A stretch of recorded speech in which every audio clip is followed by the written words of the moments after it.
Компаниите нема да преживеат до нова година без владени мерки за надминување на енергетската криза. Наитно, државата треба да донесе одлука за субвенционирана цена на струјата, сметаат работодавачите. Треба да се смени целиот систем во кој печелат само трговците, а во загуба се производителите. Кога ќе заврши украинската војна.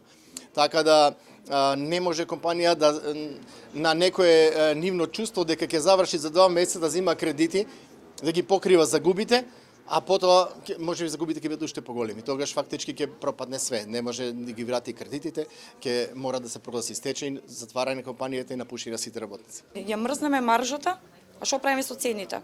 На кого олеснуваме и дали треба крајниот бенефит да го видат граѓаните во време кога минималецот ви е 300 евра? Дел од работодавачите вината ја гледаат и во себе. Со години се зборува за зелена енергија, но дури кога дојде нож до коска, компаниите почнаа да инвестираат во неа. Грешката со фотоволтаици, кои што не ја направивме пред не почнавме да ја правиме пред неколку години, се одразува од сега. Советникот на премиерот за економски прашања Јоханес Хајдекер пак вели дека не само владата, туку и компаниите, ако сакаат да преживеат, мора да се преструктурираат. Енергетската криза е за сите сектори. Компаниите кои имаат добра пракса штедат енергија, имаат енергетски ефикасни објекти, имаат продуктивен систем на работа, вложуваат во обновливи извори на енергија или инвестирале во смарт објекти, тие ќе поминат подобро. За да обезбедат повисоки плати, работодавачите мора да најдат поефикасен систем на менаџирање на вработените.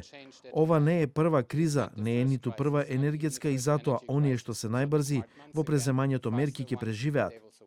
Организацијата на работодавачи веќе прави анализа колкаво е учеството на струјата во трошоците на производство во секој сектор поединечно. Така ќе се знае кои компании може да преживеат со државна помош, а на кои им нема спас. Предпоставките се дека ако струјата влегува со 50% во трошоците на производство, тогаш ниту државни субвенции не можат да ги спасат тие компании од затворање.